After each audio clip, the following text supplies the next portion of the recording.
لعنتي وتمعرف ودينا كلاي معرف لما نجمرينا من مهارينا ماتيوس ونجيل معرف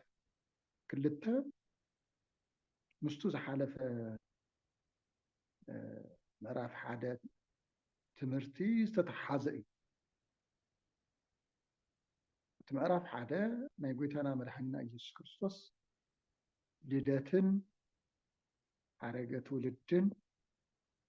نا يجزتنا مريمن بمنفس قدوس مصناس مولاد سترخ مال زمستر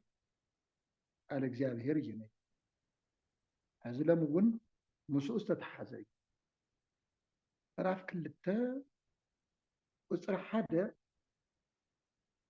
ወተወሊዶ እግዚ ኢየሱስ በቤተልሔም ዘይሁዳ በመዋዕለ ሄሮድስ ንጉስ ኢየዝብል ወይታና መድኃኒና ኢየሱስ ክርስቶስ በንጉስ ሄሮድስ ዘመን مستولده بلمو انتي كون مستولده ناهو مزقو سبع سجل انبهر صباح كال مبرق عدي ناي طباب سبات طباب زلوهم سبات مصو يبل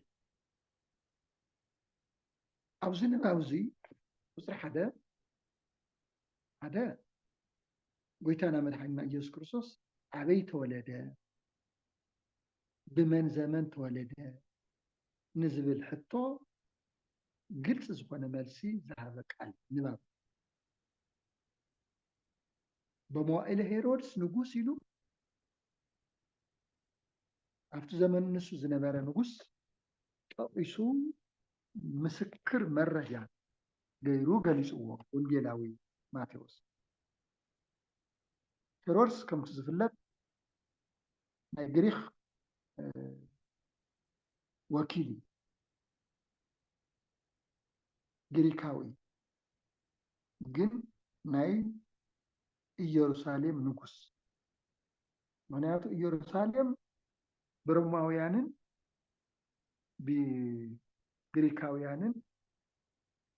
ትግዛእ ስለዝነበረ ቦራር በአቶም ኢድ ትግዛእ ነው ስለዚህ በመዋዕለ ሄሮድስ ንጉስ ማለቱ ቅዱስ ማቴዎስ በግሪካዊ ሄሮድስ ዘመነ መንግስቲ ማለቱ እዩ ና ኢየሩሳሌም ንጉስ ኣብ ዝነበረ መዓዝ ዝነበረ ካልኩሌት ጌርካ ዘመኑን ታሪኩን ምፍላጥ ይከኣል ስለዚ ቆይታና መድኃኒና ኢየሱስ ክርስቶስ ኣብዚ ተወለደ ኣብ ዘመን እዚ ኣበይናይ ቦታ በቤተልሔም ዘይሁዳ ካልኦት ቤተልሔማት ስለዘለዋ ናይ ይሁዳ ቤተልሔም ኣብ ዝበሃል ምስተወለደ እዩ ዝብል ዘሎ እና ስለዚ እዞ ንባብ እዚ ብዙሕ ነገር እዩ ዝጠቅስ ሓደት ቦታ ቤተልሔም ኢሉ ዝጠቐሶ ወንጌላዊ ንምንታይ ቤተልሔም ተመሪጹ بحقفت زمن نسوس تا ቤተልሔም ትበሃል ዓዲ ጎይታ ዝውለደላ ዓዲ እያ ነይራ ኣብቲ ከተማ እውን ኣይኮነ ዝተወለደ ጎይታና ኢየሱስ ክርስቶስ ኣብ ቤተልሔም ከተማ ኣብ ገጠር ከፍቲ ኣብ ዝሕሉ ጓሰቶም ዘለውዎ በዓቲ እዩ ዝተወለደ ናይ ቤተልሔም ከተማ እውን ኣይኮነ ነገር ግን ተኸባቢ ንሱ ሁሉ ቤተልሔም ዝበሃል ስለዝነበረ ኣብ ቤተልሔም ኢሉ ገሊፅዎ እታ ቤተልሔም ዳዊት እውን ዝተወለደላ ዝዓበየላ ቅዱስ ዳዊት ዝነገሰላ እውን እያ ስለ ዝኾነት ዓብይ ዓዲ ግን ከምታ ዝዓበየት ድሓር ዝዓበየት ኢየሩሳሌም ግን ኣይኮነት ሓድጊ ገጠር እያ ኮይና ጎይታና መድሓኒትና ኢየሱስ ክርስቶስ ግን ዓበይቲ ከተማታት ዓበይቲ ኣብያተ መቅደስ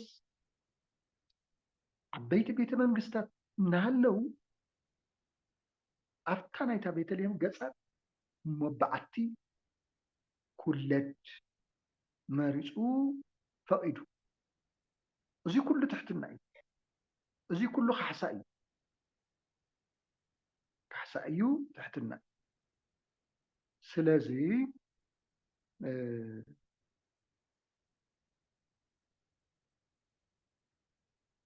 በቤተልሔም ዘይሁዳ ኢሉ ገሊፅዎ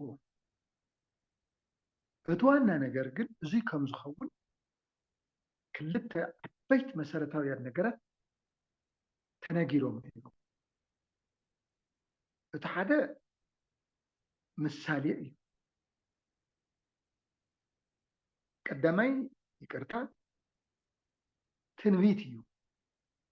ትንቢት ተነጊሩ ነይሩ ጎይታና መድሓኒትና ኢየሱስ ክርስቶስ ኣብ ቤተልሔም ከም ዝውለድ ከምዚ ይብል ትንቢት ወአንቲኒ ቤተልሔም ምድረ ኤፍራታ ውህድ አንቲ ከመ ትኩኒ ውስተ አእላፈ ይሁዳ እስመ እምኔኪ ይወፅእ ንጉሰ እስራኤል ተባሂሉ ብምልክያስ ተነጊሩ ነይሩ እዚ ናብ ብልሳነ ትግራይ ክትርጎም ከሎ አንቲ ንእሽቶ ቤተልሔም ንእሽቶ ይኮንክን ካብተን ናይ ኤፍራታ ምድርታት ሃገራት ዝነኣስኪ ቤተልሔም ካባኺ ካብ ምድሪ ኤፍራታ ጥራሕ ይኮን ውስተ አእላፈ ይሁዳ ብኣእላፍ ካብ ዝቁፀራ ናይ ይሁዳ ሃገራት ዝነኣስኪ ዝኾንኪ ቤተልሔም ካባኺ ናይ እስራኤል ንጉስ ኩለድ እዩ ተባሂሉ ብነቢይ እግዚአብሔር ሚክያስ ተነጊሩ ነይሩ ሚክያስ ምዕራፍ 5 ቁፅሪ 2 እዚ ክነንብብ ንኽእል ብዙ ትንቢት እዚ መሰረት ጎይታና መድሓኒትና ኢየሱስ ክርስቶስ ትንቢት እዚ ንክፍፅም ኣብ ቤተልሔም ዘይሁዳ ተወሊዱ ኣበይ ተወለደ ንዝብል ሕቶ ኣብ ቤተልሔም ተወሊዱ ብምንታይ ምክንያት ትንቢት ተነጊሩ ስለ ዝነበረ ነቲ ትንቢት ንክፍፅም ኣብ ቤተልሔም ተወሊዱ ብካሊእ ነገር እታ ቦታ ብዙሕ ዝተፈላለየ ስም ነይርዋ እቶም ድሓር ዝተሰየመቶም ቀደም ዝተሰየመቶም ስማ ምሳሌ እዮም ነይሮም ንኣብነት ብመጀመርታ ከብታ ተባሂላ ትፅዋዕ ነይራ እታ ቤተልሔም በዓላ ኤፍራታ እውን ተባሂላ ነይራ ብድሓር ድማ ብሳልሳይ ግዜ ቤተልሔም ተባሂላ ከብታ ማለት ቤተሰብሃት ማለት እዩ ቤተሰብሃት ናይ ምስጋና ቤት ማለት እዩ ቤት እግዝእትነ ማርያም ናይ እግዝእትነ ማርያም ምሳሌ እዩ ነይሩ ስብሓት ድማ ናይ ጎይታና መድሓኒትና ኢየሱስ ክርስቶስ ምሳሌ እዩ ነይሩ ድሓር ዘመን ጎይታና መድሓኒትና ኢየሱስ ክርስቶስ ካብ እግዝእትነ ማርያም ኣብ ቤተልሔም ዘመልክት መድሓኒትና ኢየሱስ ክርስቶስ ኣብ ቤተልሔም ተወሊዱ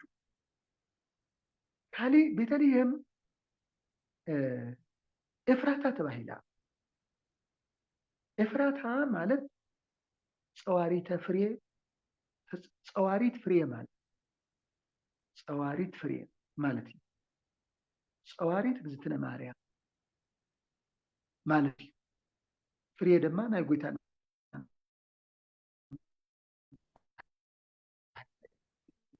ክርስቶስ ምሳሌ እዚ ምሳሌ ኣብቲ መወዳእታ ድማ ቤተልሔም ተባሂሉ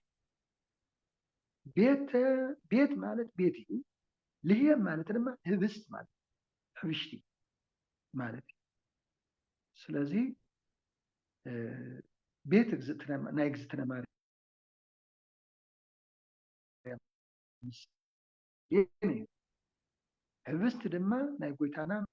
ህብስተ ህይወት ኢየሱስ ክርስቶስ ምሳሌ ነይሩ እዚ ምሳሌ እዚ ንኽፍፅም ጎይታና መድሓኒና ኢየሱስ ክርስቶስ ኣብ ቤተልሔም ተወሊዱ ስቕ ኢሉ ብሃንደበት ከተፍ ኢሉ ዝተወለደ ኣይኮነን ትንቢትን ምሳሌ እናተነገሩሉ ዝነበሩ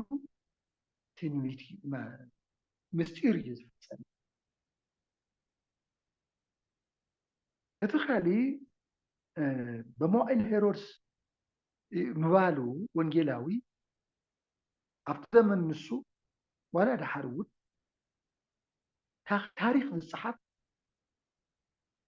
ታሪክ ዝፀሓፍ እንታይ እዩ ብነገስታት ዘመነ መንግስቲ እዩ ነይሩ ስለዚ ብኡ ልማድ ብኡ መሰረት በመዋዕል ሄሮድስ ንጉስ ተባሂሉ ንኣብነት ሉቃስ 4:1 ክሳብ 2 እዚ ዓይነት እዚ ታሪክ መን ንጉስ ናይ እገሌ ንጉስ መን ንጉስ ድማ ናይ እዚ ገዛ እዩ ኣብ ዘለወሉ ግዜ ኢሉ ሉቃስ እውን ፅሒፈሉ ስለዚ ብዚ መሰረት እዚ እዩ በቤተልሔም ዘይሁዳ ኢሉ ጎይታና መድሓኒና ኢየሱስ ክርስቶስ ወንጌላዊ ማቴዎስ ዝፀሓፎ ማለት እዩ እቲ ካሊእ ናሁ መፁ ሰብአ ሰገል እምብሄረ ፅባሕ እዩ ዝብል እዩ ብሄረ ፅባሕ ኣበይ እዩ ናይ ብርሃን ዓዲ ናይ ምብራቅ ዓዲ ኢሉ ወንጌላዊ ገሊፅዎ ኣበይ እዩ ብሄረ ፅባሕ እቶም ሰብአ ሰገል ካብ ብሄረ ፅባሕ መፅኦም ክንተለስ ንኢየሩሳሌም ምስራቅ ኣይና እዩ ምብራቅ ዓዲ ኣይና እዚ ብደንቢ ክምርመር ዝግብኦ እዩ ካብኡ እዮም መፅኦም ዝብሎም ዘሎ ዞም መሰግላት እዚኦም ማለት እቶም ናይ ጥበብ ሰባት ጥበበኛታት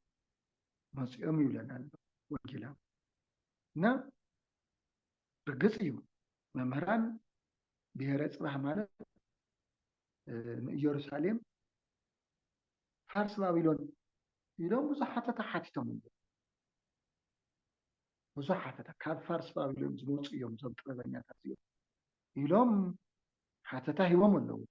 ንትርጓሚ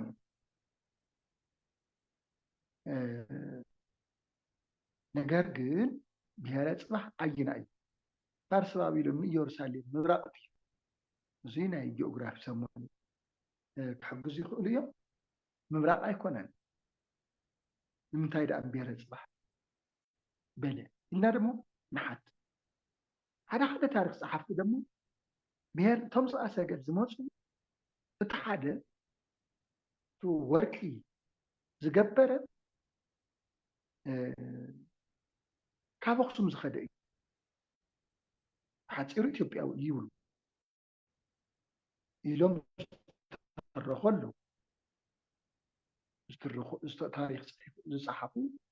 ኣለዉ ወርቂ ዝገበረ ይብሉ ኣለዉ ኣብቲ ወንጌል ኣብቲ ንባቦ የርእየና እዚ ምስጢር እዚ ኣየርእየና ኣየመልክተናን ማለት እዩ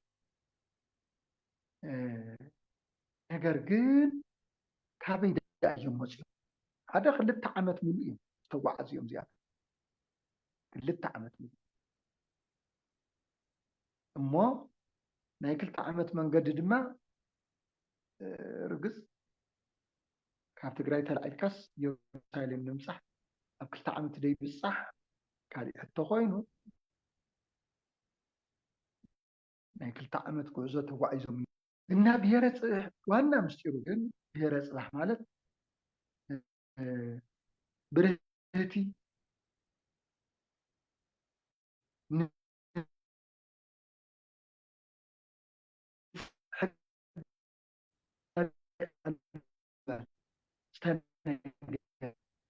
እዮም ሕጊ ሰሪዐልኩም ኣለኹ እዩ። ስለዚ ብሄረ ፅባሕ ሕጊ እዩ ኢሎም ቃል እግዚኣብሄር እዩ ብሄረ ኦሪት ከም ዝበሃል ኢሎም ተርጊሞም እዮም። እቶም ሰብኣ ሰገል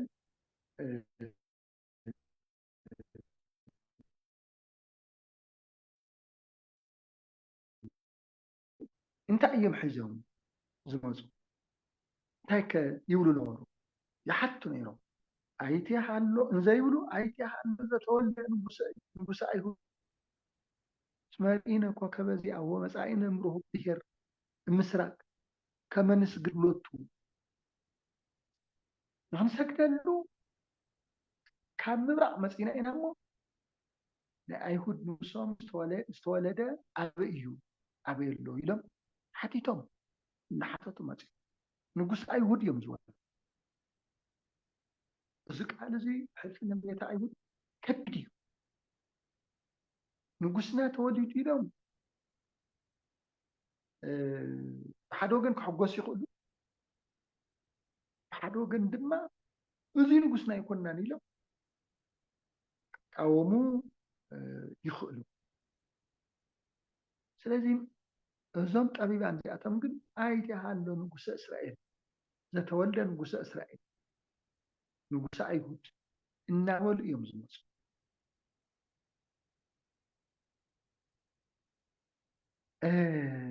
ህፃን እዩ ነገር ግን ንጉስ ኢሎም እዚኡ እቲ ናይ መንፈስ ቅዱስ ምርሒት ከም ዝኾነ ዘፍልጠካ ኣብዚ እዩ እቲ ሓደ ናይ መንፈስ ቅዱስ ምርሒት ከም ዝኾነ እና እስመ ርኢነ ኮከበ ዚአሁ ብምስራቅ ወመጻኢነ ከመ ንስግድ ሎቱ ኮከበ ዚአሁ እዮም ዝበሉ ናቱ ኮኸብ ኢሎም እንታይ ማለት እዩ? ርግፅ እዮም ካሊእ መልእኽቲ የመሓልፉ ንክንሰግደሉ ኮኸቡ ርኢና መፂና ኢና እሞ ይብሉ ኣለዉ። እቲ ኮኸብ ድዩ ዝመርሕ ዝነበረ ወይስ ሃዋርያ ድዩ? ብሓቂ መልኣኽ ኮኸብ ድሕር ኮይኑ እቲ ኣካይድኡ ናይ ኮኸብ መንገዲ ይመስል። ሓደ ኮኸብ ቀትሪ ይርአን ቀትሪ ግን እናመርሖም እዩ ናበርሀ እናመርሖም ይውዕል። ካልኣይ ኮኸብ ከም ሰብ ይጓዓዝን ሰብ ኮይኑ ብክልተ እግሪ ይጓዓዝ ከም ሰብ ኮይኑ መንገዲ እናመርሖም ምስኣቶም ይጓዓዝ ነይሩ እዚ ኮኸብ እዚ። ስለዚ እኒ ዮሃንስ ኣፈወርቂ ግን ኮከበ ዚአሁ ዝተባሃለ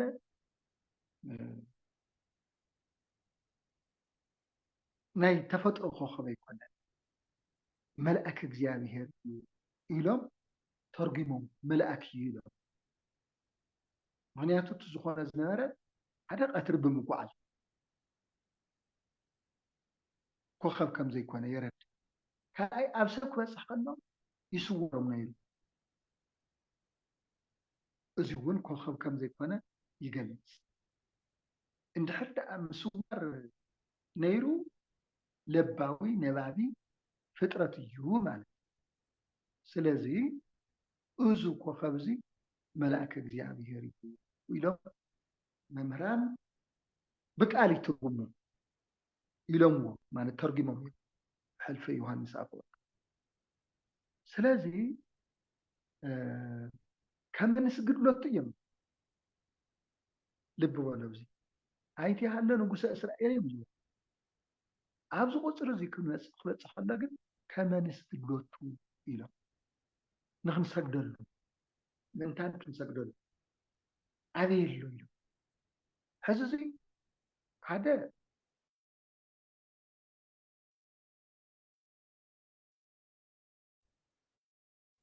ንጉሰ ኣይሁድ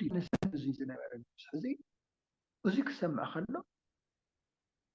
ይናደድ ይባሳጭ ካብዚ ተላዒሉ እዩ ዝኩሉ ህፃናት ኩድ ዝወሰነ ንጉሰ ኣይሁድ ክበሃል ስለ ዝሰምዐ እቲ ናቱ መንግስቲ ንክወርስ ዶ ኢየሱስ ክርስቶስ ተወሊዱ ካሊእ ጉዳይ ኣይኮነን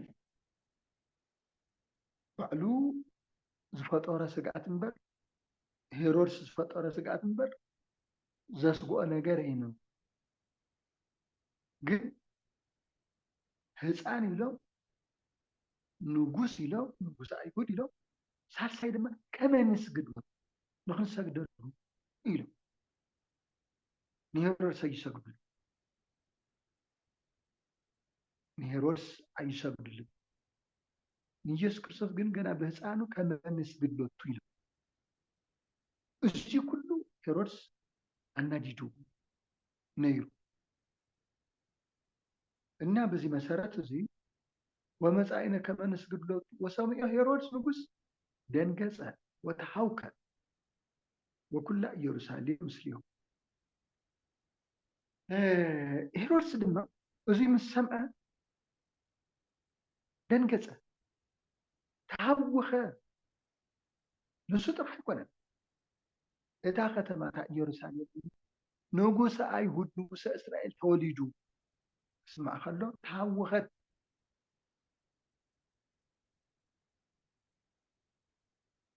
ይብል ወንጌል ተሃወኸት ይብለና ንምንታይ ካብኡ ሄሮድስ ዘዴ ፈጢሩ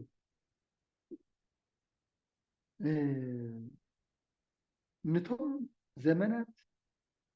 መሲሕ ክመፅእ እዩ ንኢየሩሳሌም ድማ ክሕድሳ እዩ ምስኡ ድማ ንሕና ኣብ መንግስተ ሰማያት ክንኣቱ ኢና እናበሉ ዝንገረሉ ንጉሰ ኣይሁድ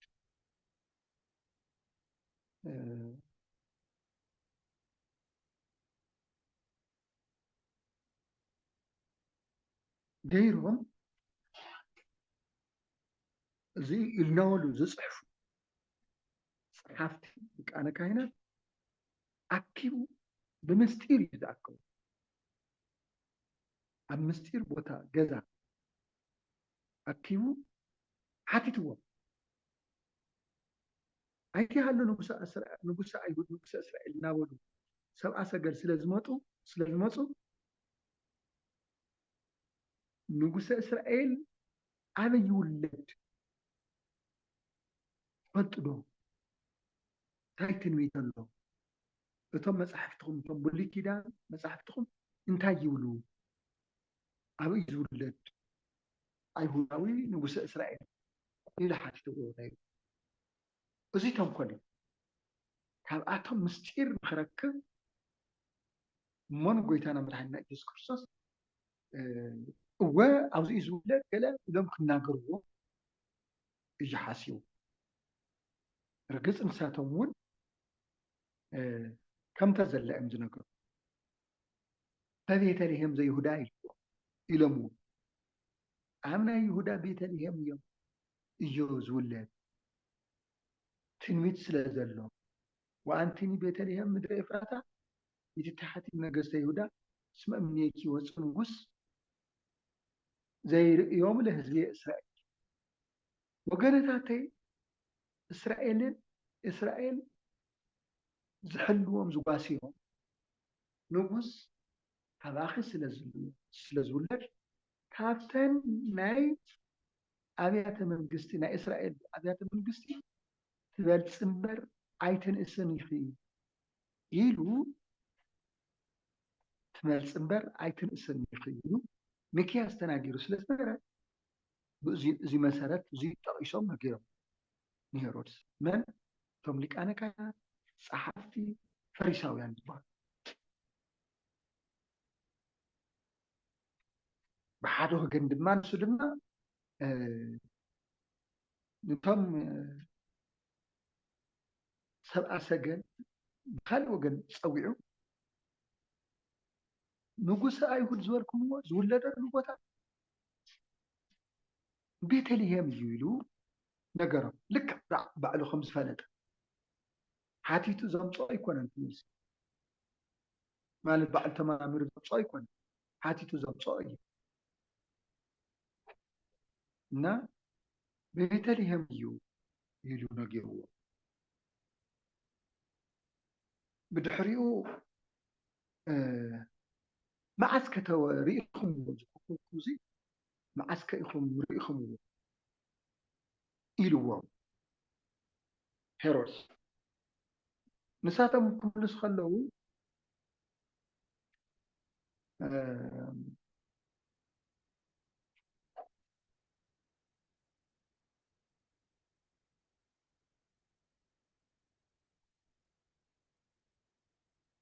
ክልተ ዓመት ከም ዝወድኦ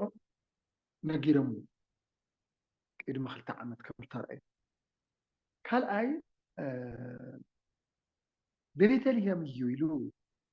ምስ ነገሮም ንሳትኩም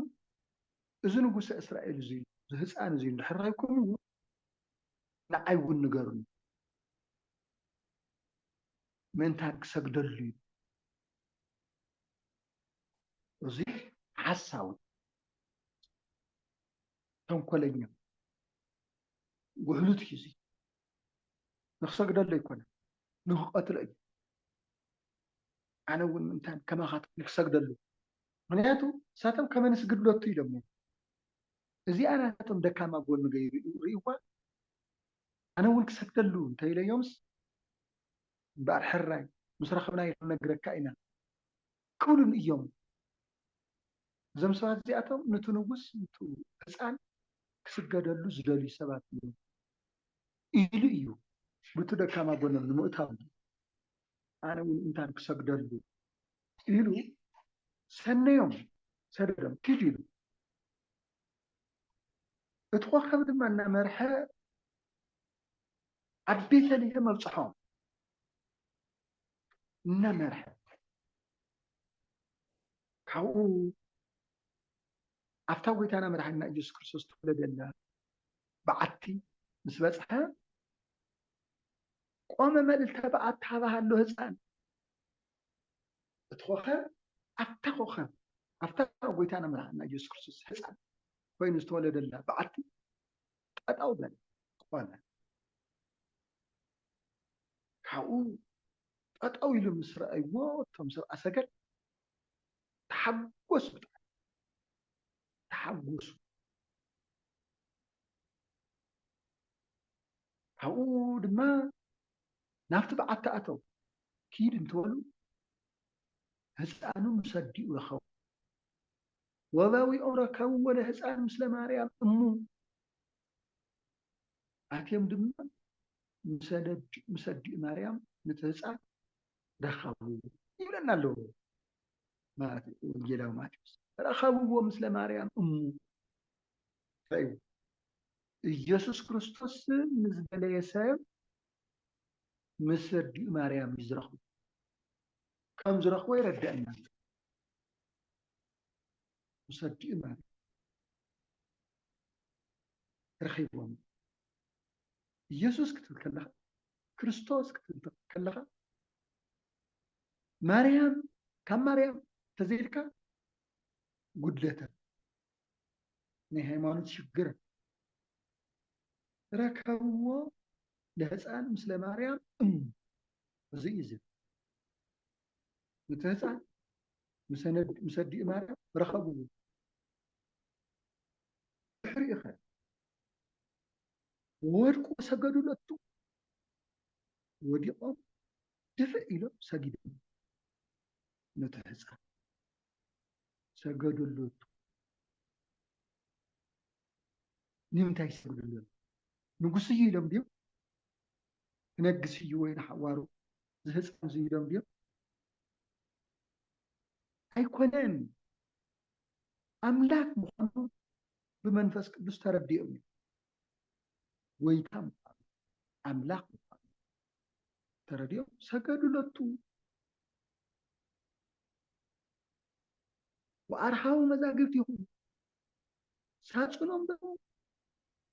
ساتنهم كفتوه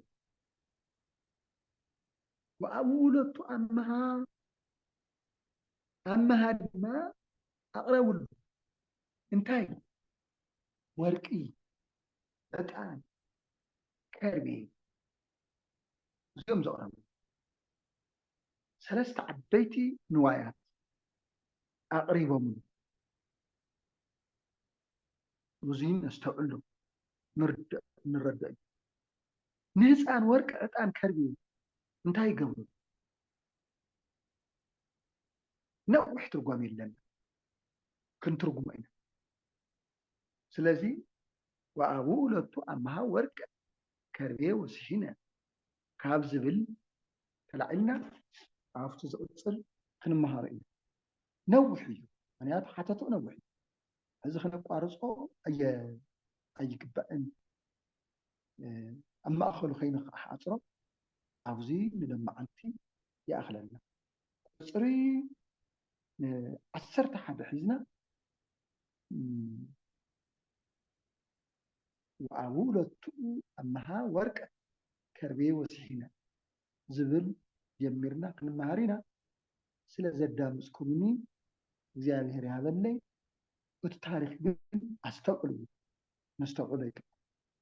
እዞም ሰብአ ሰገል እዚኣቶም ካብ ሩሑ ዓዲ ጎይታና መድሓኒና ኢየሱስ ክርስቶስ ድልያ ተጓዒዞም ሕዚ ተናይሻው ዝነበረት ቤተልሔም ምን እያ ቤተ ክርስቲያን ማለት نحنا أبقى بيت كريستيان كوينا ول ناب بيت كريستيان كيرنا مسك زيادة كنا نجاعد ناب زيادة كنصلي كنا ملوخ نسجدلو كندتي تجوهنا يكوننا حلفة بتقرأي عاوز أوانز مهورية زبل الكفل بيت كريستيان يخيط ناب كاري من قد بإذنين تتلو لذي خبركم سمعته سبع سجل أيدي هلو أبيلو نعملو كم زدليو نحن نقول نقصنا بيت كريستيان ويتانا برحنا يسوع كريستوس أبيلو نعملنا بيت كريستيان كنصلي نمسجدو كنسجدلو يقبع كم زقبع يزي زردنا وزي كنا استوعبك مو زهر أملاخنا داني ألم كريستوس مسؤولو طبابو عاب حد لبنانا أحديرو سبعة سجل معوخ سجدو أمها وركن كاربين نخقر ولدو كل تعمد كم استوعب عزو احنا أول نحن سجدلو فقرن صنعها معناتن قبل بننا حضر كل جزء قالوا نحن نستوعب هيوتنا دم بقالوا نحن مرح بس فقط زيادة هذا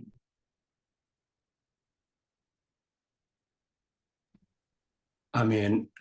آمين قال هيوت يسمع لنا ورولادنا እግዚአብሔር አምላክ ከድመጣን ያለውልና سمعنا يستمهرنا كله لبنا